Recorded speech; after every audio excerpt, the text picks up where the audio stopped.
and we are live on Facebook. Good evening and welcome to our latest In Conversation from Exeter Library. This evening, there's three of us, which is this is the first time that we've had two authors and me, so I'm very excited to welcome Sam Carrington and Nikki Peacock.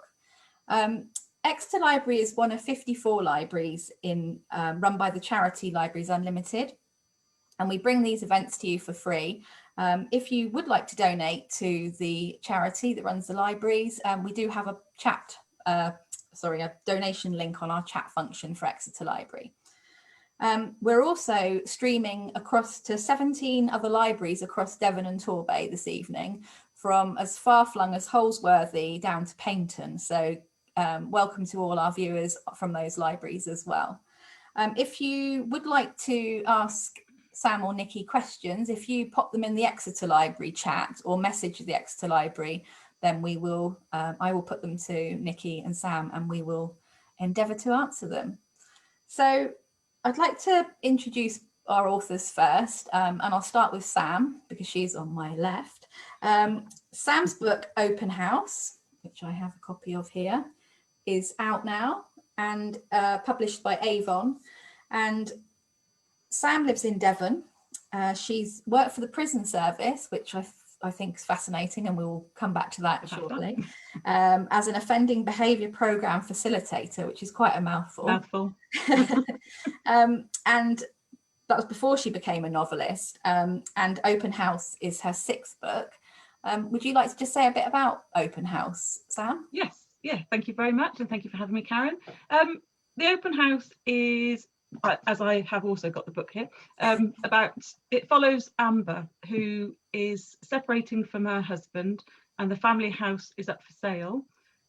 She currently lives in it with her two boys, but she's hoping to move to Kent, away from Devon. Who'd want to do that? And in the meantime, she's leaving Nick, who is her ex-husband, behind, and his mother, Barb, so her wonderful mother-in-law, is not keen on the move. And is like putting up all the things to try and stop it. But basically, the open house comes about because the house isn't really selling, and obviously Amber is keen to get everything going. So she takes her advice from the estate agent, who says an open house event would be brilliant and get lots of interest. So she goes ahead with it, even though she's not really keen on the idea. And so it's from that really, so that's the kind of inciting event, which 13 people go inside to the open house event, but only 12 leave. So it's kind of that, the little hook there that gets going. It's basically somebody doesn't want Amber to sell her house, and they're going to go to any lengths to stop this from happening. So it's just a little bit of a who's doing what, why, and lots of toxic relationships in there, and some twists and turns, a bit of creepiness thrown in, so lots of little bits. I was when I first started reading it, it was one of those books that you sort of, as soon as you start reading, you're like, this is really good. And I was sort of when the Barb picks up the kids and just takes them off, and you just think, oh, she's going to be trouble right from the start. I think that's kind of where I was going. I was hoping that people would immediately assume, oh, Barb's going to be a bit of a one.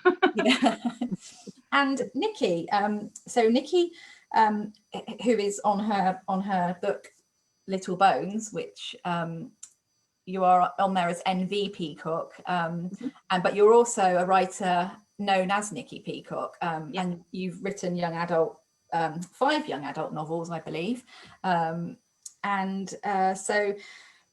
Little Bones is your first adult thriller book, and would you like to tell us a little bit about Little Bones and the sort of, because again, great story.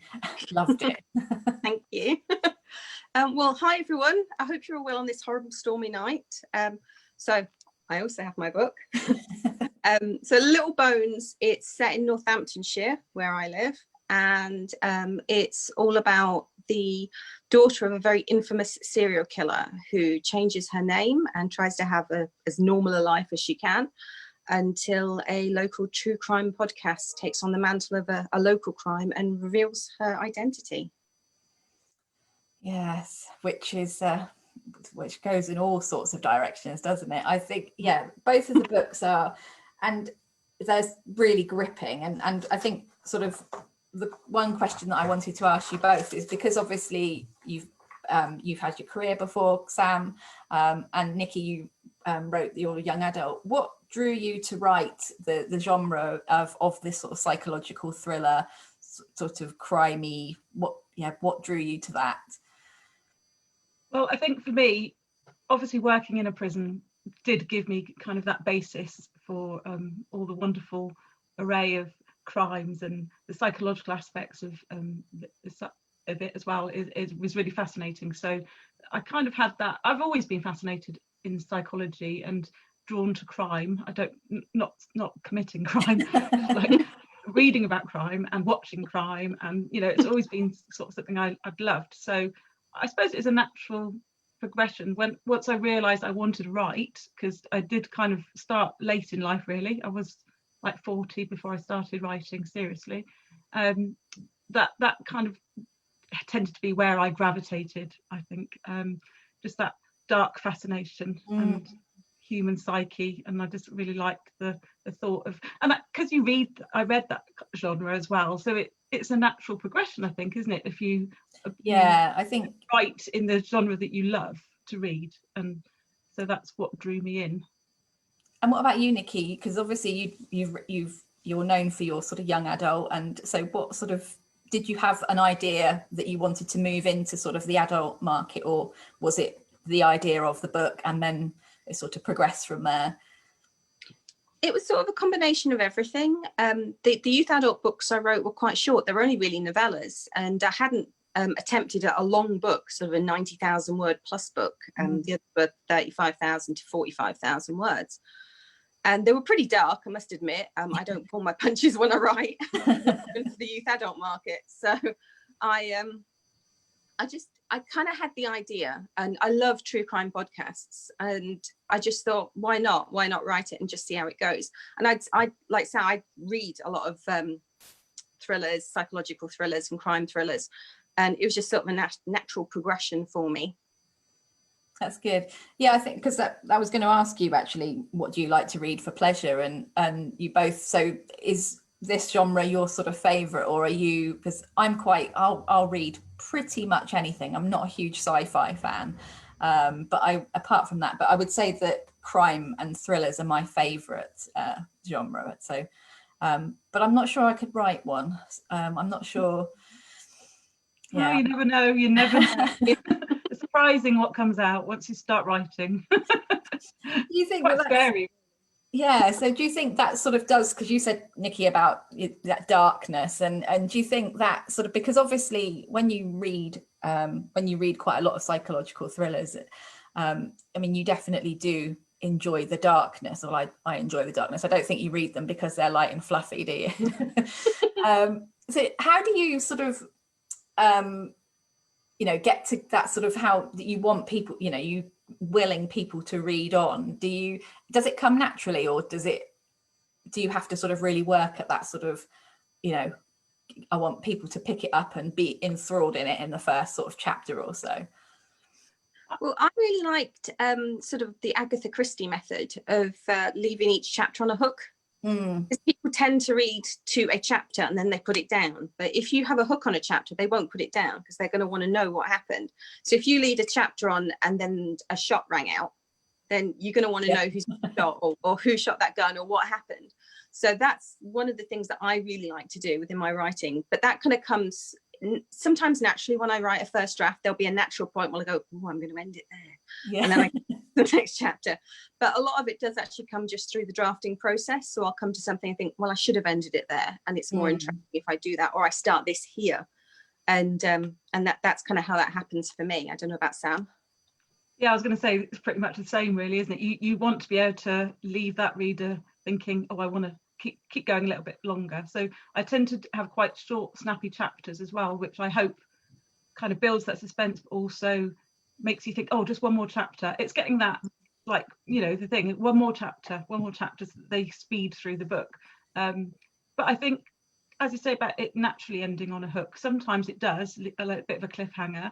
But there are times when, like you said, through the drafting process, you go back and think, I could have done a little bit better there, and made that a little bit more interesting at the end. So sort of that, that would come through, and sometimes that happens in my own editing, or sometimes it might be when the editor looks at it and says, oh, I think it would have been better to leave it here. And like you said, it gives that just a bit more of a wham factor. But you don't want to do it necessarily on every single chapter, anything too big, because it's like exhausting for the reader if every single chapter is left on a massive cliffhanger. So you just want to kind of have some little ones every now and then, just to, you know, progress the book on further and get people to keep reading. And I think obviously both of your books are, I'm just looking, so they're nearly, well, actually yours is, they're sort of late 300s, aren't they, pages long. And I think, it's, you know, I read a lot, and it's difficult to read a book of that size in one sitting. I mean, as much as I would love to. So I do like it when the chapters, you know, they sort of, you want to be able to put it down. And I read a book at the weekend and I couldn't put it down, but it was only about 190 pages, 200 pages. So that was okay. But yeah, it was very good. I do love it when you get a book like that you just, I end up, I'm like cooking and trying to read and cook at the same time and stuff, because you don't want to put it down. That's the sign of a really good book. Yeah, I say a sign of a good book is when you carry it around the house with you, so you don't just sort of read it any spare minute. Yeah. You're like, yeah, it's really good. Did you, when you sort of growing up, have you always read sort of crime and you know, where you sort of Agatha Christie, so you mentioned Agatha Christie, Nikki, but were you sort of drawn to that sort of genre quite early on, or did it sort of come as you got older? Or well, pretty much anything with a dark theme to it, I was hooked in there. When I was smaller, I was drawn more to the paranormal and horror side, and because it was the books you weren't supposed to read. So that's the ones that I would be reading, and then it kind of grew as the kind of I suppose the genre and the culture of true crime started to come out, and the podcasts came out, and everything just became a little bit more mainstream, I guess. It was just easier to find the information, and now there's channels on the TV just dedicated to true crime. You know, people are fascinated by it, and I think it's kind of macabre, you know, if it happened to them, it could happen to you kind of thing that people kind of glob onto. What did sorry, Nikki, Sam, what were you drawn to as you were sort of? I think I was a bit of a mixed reader to begin with, but Enid Blyton, I mean, I was that age where Enid Blyton was the queen of everything, and I used to read her Valley of Adventure books. And if I think about it now, or they're just the adventure series, there's all sorts of Valley of Adventure, the Castle of Adventure, but they always have some kind of mystery to them, don't they? So I think mystery kind of books were always what intrigued me as I was growing up. And like Nikki, I kind of got into the horror genre then in my teenage years, and then went back to psychological and crime thrillers, really. I think it wasn't till quite late, though, that I think I got into, like, it was Patricia Cornwall, I think, that got me into the sort of crime psychological, but her series of books with Kay Scarpetta, I loved, and I think that was really the time where I wanted to really like grab every sort of psychological thriller book I could and read it. So yeah, I think I remember mine was, I was Enid Blyton, the Willoughby Fair mystery. I remember that one.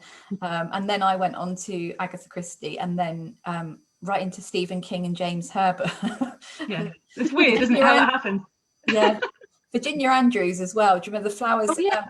Flowers in the Attic. That was. No, I've only just got that book. A friend gave it to me because I hadn't read it, and that is dark. Yeah. I read that when I was about 13, and it was very dark. But actually, I've seen lots of people sort of my age who saying that was the sort of first adult book they read. I mean, and it's got, if anybody hasn't read it, it's got quite considerably dark themes all the way through, and there's the whole series, isn't there? I only managed to read about the first two, and I moved on to something else. But I've also yet to get to Agatha Christie. I'm ashamed to say. It's awful, isn't it? But I will read her. I will. Oh, you must. Yeah, I'm a massive Agatha geek, I'm afraid. So you must read them. And actually, some of those are quite dark. You know, some of the, they've got sort of, some of them have child murders, and people sort of think that she's quite light, but actually she isn't. And some of the her standalones, the sort of supernatural element is quite interesting too. I've got a question from Serena, who's asking, what do you like to read? Do you have any? What have you read recently that's sort of, you know, you've enjoyed? Crikey, I've actually read quite a lot. For me, like during this past year, I know a lot of people suffered reading during lockdown, but I actually read so much more than I would do normally. But now, when you're asked to read, I'm thinking, oh gosh, what have I read recently? God, I've read Nikki's book, Little Bones. That was fabulous. I loved that. Very good. So lots of like books like that I've read. But yeah, CJ Tudor is an author who I really love at the moment, and her new one is out in the next couple of days, I believe. The Burning Girls, I believe that was called. But I read The Other People, which I kind of got me back into my reading mojo actually back in March last year. Oh God, I'll let Nikki speak for a minute, because I've come to a stumbling block now of what I actually have read. What would you like? What have you read recently, Nikki, that you've enjoyed? Well, I've been reading a lot of non-fiction books rather than fiction books at the moment. The most recent one that I just thought was absolutely amazing and I would thoroughly recommend is The Gift of Fear. Oh, wow. Yeah, it's just it's got the strapline of "this book will save your life," and it really would. Really? All the things that predators basically do to draw you in, all the different techniques they use, all the way they can, how to spot one basically who's coming at you, and how to get away from one if you're in one's eye line. And it covers all sorts of different scenarios, from, you know, if you're being stalked to if you're, you know, in a bad situation. And it's brilliant. I would thoroughly recommend. I think it should be taught in schools. That's a good recommendation. The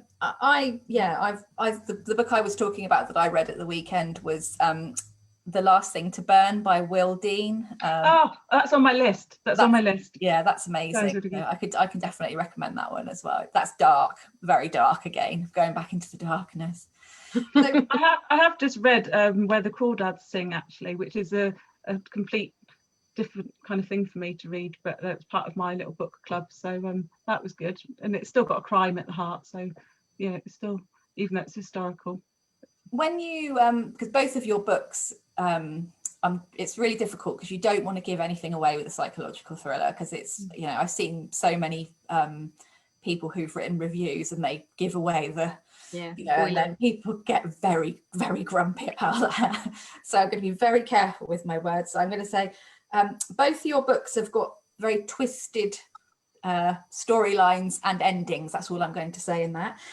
Do you enjoy writing the twist, and do you like the reader to guess where it's going, or do you like to sort of not fool them, but because I love to be surprised. I really see it as a sign of a good book if I don't see it coming, or I think I know and then I get to the end and I'm like, no, I was wrong. That's great.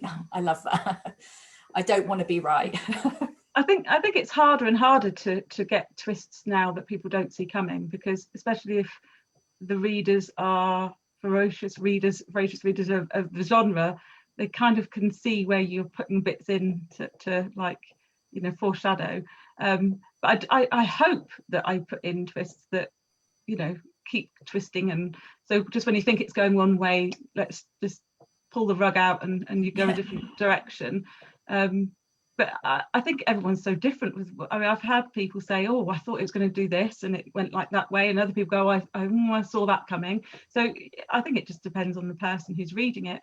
When I'm reading psychological thrillers now, I don't try and guess, actually. I try and just go along. You know, it's hard, but I try not to think too much into it, so that I'm surprised at the end. Because I like you, I like to be surprised at the end. And yeah, I do. And what about you, Nikki? Do you sort of enjoy, do you want people to have you know, guessed, or do you like to sort of, you're not, you know, worried one way or the other?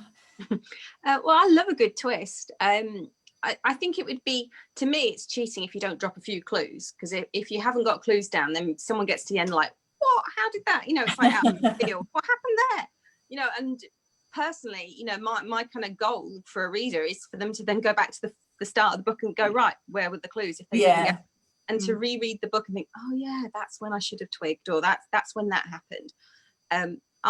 With my thrillers, I've started having linked prologues and epilogues to give an extra twist. Oh yeah. So when they get to the end, they can reread the prologue and then read the epilogue and think, oh yeah, that's the extra twist. Good, Yeah. yeah. I like a prologue. I know some people don't like a prologue, but I do like a prologue. I think it's because that I do that. I go back and go, yeah, because sometimes they really don't make sense at all. And then you get back to the end and then you read it again and you're like, oh right, I get it now. But yeah, I think, sorry, Sam. I was going to say, I think prologues in psychological thrillers are perhaps a little bit more common than some other genres. And it's not like the prologue that's 17 pages of the pre-story. It's a short, they're normally short, sharp, just to get a taste of it and hook the reader, really, I think. So not quite as bad as some of the prologues I've read in the past that are pages and pages before you even get to the story. Well, and then it stops and then you have to try and remember, because that's the other thing. I've got, as you get a bit older, you forget what you've read. And then when you read a lot as well, it becomes really sort of, do you, so I'm going to ask you do you have a writing routine, both of you? And are you planners or pantsers? I'll let you go first, Nikki. I do have a routine. I still work full time, so I have to fit it in. I work 9 to 5 as an office job, so I get up early. I do a little bit of writing then. I'm quite a quick writer, fortunately. I'll do a little bit of writing and then I'll go to work. I'll write on my lunch hour at work, and then when I come home, I'll either write, depending on whether I'm going out that night, I'll write in the night or I'll write when I go to bed. So I try and fit in as literally as much as I can. It's what I love doing, so it's not a chore to me to be able to do that. The editing, a little bit more of a chore, but nature of the beast, isn't it? I think I'm probably like a lot of writers. I'm a plotter and a pantser, depending on my mood. So I think if you're very staunch one or the other, you'll perhaps lose some of that evolution and creativity that you can get within your work by being a little bit more flexible when you write. I think I'm amazed that you you work 9 to 5 and you sort of squeeze all that in as well. That's amazing. That's really so that was one of the things I was going to ask was about your sort of journey, because I know that you're a full-time writer now, Sam, aren't you? So yes. So yes, and I'm a procrastinator, clearly. I don't know. I'd say I think sometimes when you're working at the same time, you've got this like bit of time and you've got to do it then. Whereas when you're kind of at home all day, and I don't know, sometimes you think, oh, I'll get to that in a minute. So yeah, a bit more of a procrastinator. But I do plan, and all around my room, not that you can see, but I've got post-it notes stuck everywhere of my journey that I've go through the book. I used to get up early and write in the mornings, get it done, but I seem to have swapped that around a bit. So I still get up fairly early, but I faff around in the mornings now. And normally my best sort of writing work is in the afternoon. So it's a bit odd how it's swapped around for no particular reason, just happened. So I do try and keep to a plan of I'll try and write 1,000 words a day, say something like that, or at least get a few chapters down. But it doesn't often go to plan. Like today, I've written 240 words when I was planning on over 1,000. So that wasn't such a good day. But I have still planned things in my head, and I've got stuff written down for where I'm going, and I've found a few things that I thought, oh, that'd be good in there. So it's been a good day in a way, but I think you have mixed days. And, you do. It's the same as work, isn't it? You have good days where you're productive and other days when you're not so. Do you? I've lost my train of thought then. I've got a question actually, which we shall ask, which is from Maggie, who's asking, what's your advice for budding novel writers? So I don't know if you want to answer that first, Nikki, or you got any sort of advice for anybody out there who's got that idea in their head and thinking, what do I do with it? Well, now's the time to do it. What you've got else to do. I probably there's two main bits of advice I always give, and one of them is to join a writers group, and if you can't find one in your area, make one, organize one when it's obviously safe to meet up, but you can meet my writers group moved onto Facebook in this time, so we can all still talk to each other. It makes such a difference to be able to socialize with like-minded people, and also to motivate you, because every couple of weeks when you meet, you're talking about your project and you're kind of revitalized to actually get back on your manuscript, because, you know, as we all know, life can kind of get in the way. Yeah, definitely. The second piece of advice would be just keep writing. You know, a lot of people, they'll stare at a blank page thinking, oh, you know, I'm not good enough, I'm not writing enough, or this isn't happening, or oh, that was terrible that I just did. And you know, the big secret is that, and Hemingway said it, every first draft is bad. Yeah. It's a slightly more colourful expression for it. You know, bear that in mind, and you keep writing that draft, and the genius comes out in the editing and the drafting. And that's my promise to every writer. You know, the editing and the drafting that makes all the difference. But if you have nothing to edit or draft on, there's nothing you can do. So keep writing that first draft. That's good advice. I think another question that's actually just come in was about the editing process. So we'll come back to that one in a second. But Sam, what would you say to? Well, the obvious ones are Nikki's covered, but I know for when I started thinking about writing, that is what I did. I thought about it a lot, but I didn't actually put pen to paper. So I remember buying all the how-to books and thinking, oh yeah, this is brilliant, but never actually getting around to writing. Well, I did obviously eventually, but it was a number of years before I actually put pen to paper. So definitely, you know, get going and do it. And I think read around the genre that you want to write in, make sure that you know what you're getting into, sort of length of book, because different genres will want different lengths of manuscript. And I think it depends what you want to do with your writing. If you're writing for yourself, then that's different. But if you want to write to be published, then obviously once you get to a certain stage, you'll want people to look at your manuscript.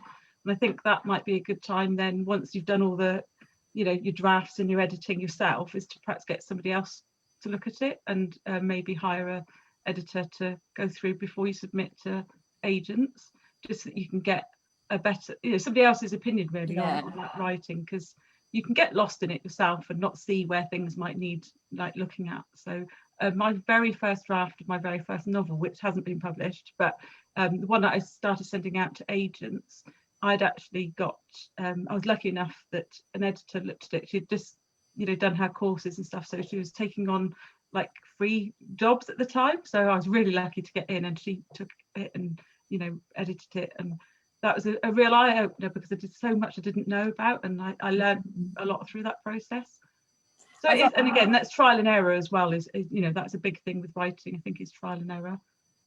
I think that's the fascinating thing, isn't it, is that, you know, so many authors I've spoken to have said that you've like you say, Nikki, you've just got to write. You can't just, you know, if you haven't got anything to send, or you know, but I think a lot of people do that, don't they, before they get, a lot of people have the idea they want to write, but it's that sort of I guess the will to do and it's it. Not, and I think not sending it out too soon, because I think you really need to, you know, give it a few months even to look over it, put it away in a drawer and reread it before you send it off to agents as well, so that you don't rush. Were you lucky, both of you, were you lucky to get, did it take a while for you to, you know, did you have a lot of sort of you know, I can't think of the word, you know, rejections? That's the word. I don't like the word. Sorry.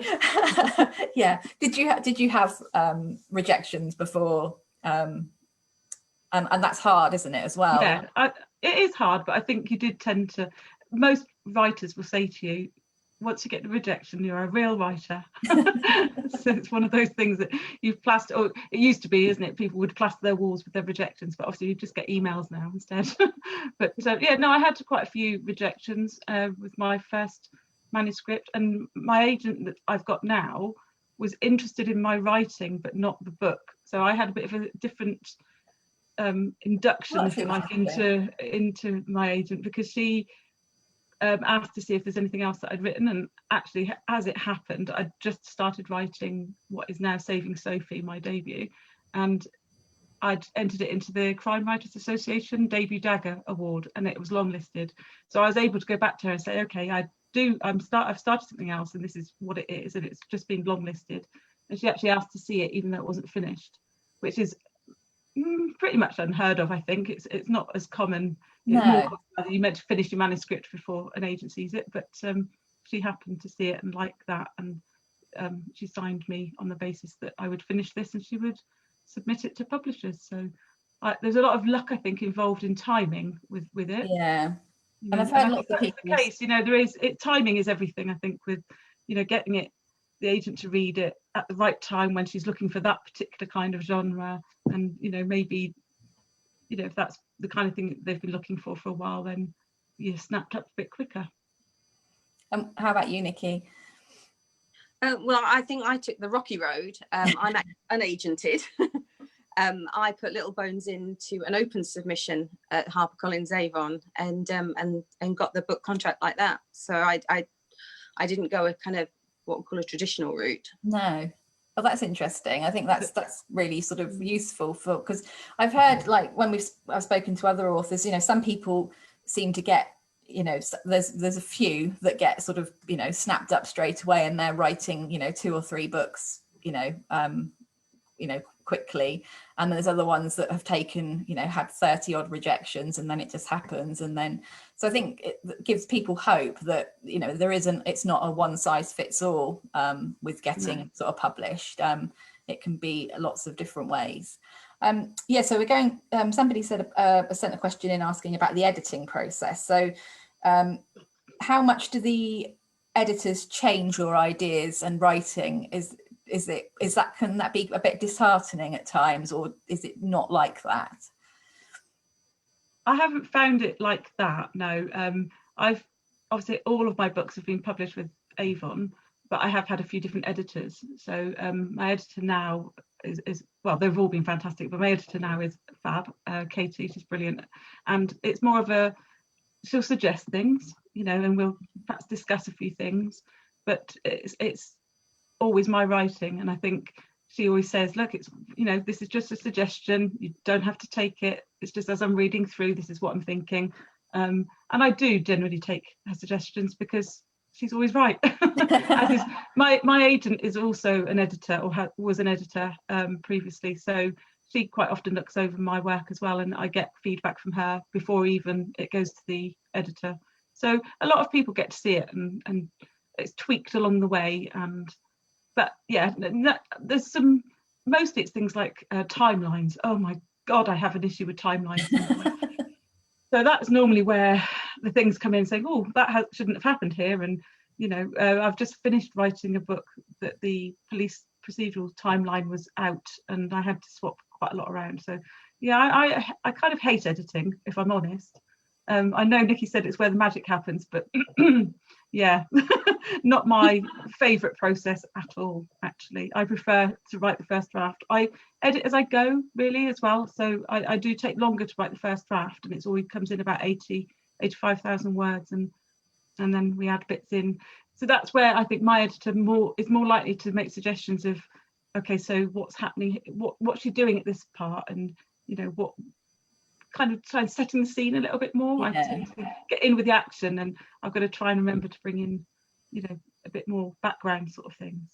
And what about you, Nikki? Do you with Little Bones, was there did you have to do a lot of editing, or was it sort of how you wanted it? Has it finished how you wanted it to be? Oh, definitely, it was how I wanted it to be in the end, but it was definitely a collaboration. I think when I write, I can be very close to my subject matter and to my characters, and it always takes someone else to go, well, actually this would be slightly better, or could you do that, or what do you reckon to this? And like Sam, the majority of the time it's like, yeah, I totally agree with you, it is better like that. So I think it's invaluable to get on with your editor and know you, especially, and to know how you write. I'm a little sporadic sometimes with how I kind of edit and draft. I always work on one manuscript as in one Word file, which every writer does, but I just find it easier to go back and forth then and change something if I need to add something earlier in the timeline. But I have a habit, so I can find where I left off. I'll put like a word like vampire or werewolf or unicorn, something that's never going to be in there normally. So I can just do a find and it'll go directly to it. But sometimes I accidentally leave them in. So like, why is a werewolf there? What was I writing? They, are you both writing at the moment? Have you both got new sort of projects? You said you were writing today, Sam and Nikki. Have you got something in the pipeline at the moment? Yes, I'm just putting the finishing touches to my next book. I'm hoping to submit end of this month, and I've got another book that's in the drafting process at the moment, and I've plotted a third. So I've been very over lockdown. And you're still working. Are you at home at the moment working? Yeah, I'm working from home, which obviously the commute is much better, but it's still obviously having to try and fit everything in to make sure that I'm doing what I'm meant to be doing. Yeah, I imagine it's a challenge. And you, Sam, have you got something? Well, that's put me to shame, hasn't it? Sorry. Yeah, no, I'm writing my 7th, and it's due in March, so yeah, busy with that one. And I've got another one under a pseudonym that's coming out in May. So I'd like end of December time, or during, was it just before Christmas? I think I was still copy editing that one. So my other book had to be put on the back burner a little bit. So I'm trying to pick up the threads again now with the book that I'd started writing before Christmas. Yeah. So it's a bit hard. I've got, like I said, sticky notes everywhere, and I've probably got to about 7,000 words in an 85,000 word novel. So a little bit to go. Is it hard having sort of one or two on the go at a time? Do you get confused at all with, particularly if they're the same? Because I know when if I'm reading 2 books at a time, which I do often do, I have to try and read different genres. Otherwise I get confused of what is going on. So. Yeah, it can be. And I think you really have to make that physical, right, okay, set everything aside, swap it all around, and then try and get your head back into what you're doing. I know obviously Nikki's doing a good job of swapping everything around and writing another one as well, but I'm not sure my brain could cope with that at the moment. Don't know what kind of garbled rubbish I've written. More about vampires, perhaps. Probably, yeah, a couple of unicorns too. Do you like it quiet when you're writing? I remember somebody saying to me they write when they have the TV on, and I know some people like complete silence, some people like to listen to music, some people, do you have a sort of a preference for when you write? Do you like to be in silence? And silence for me, yeah, I have to be complete silence. Otherwise, I've tried like listening to music and stuff, and if it's got lyrics, then I've been writing down the lyrics to the song. I think, oh damn, so no, it's complete silence for me. About you, Nikki? Pretty easy going. I can have silence. Yeah, I'm fine. Bring me anywhere and I'll write. That's good. I'm going to go look at my questions because I'm going to just see, because I know we're nearly getting to the end of our 40 minutes. It's gone so quickly. So looking forward to your next 2 books. So this one, I'm going to show them to the people again. So Little Bones and The Open House are both out now from all good bookshops. They are also available on Devon Libraries in ebooks, audiobook, and also in paperback format. So we've got them all. I checked. Fabulous. Which is great. So if you want to read, and so that's great. Well, thank you both for coming along this evening. It's been really, really interesting to talk to you both. And I'm sure that lots of people have got lots of tips about their sort of writing journey. I'm just making sure we haven't got any other questions. No, we haven't got any more. But thank you. Thank you for sharing it with us, and good luck with and I look forward to finding out what's coming next from both of you. It's been a pleasure to speak to you both. So thank you. Thank you very much, Karen. Thank you everyone. Thank you. Safe. Bye.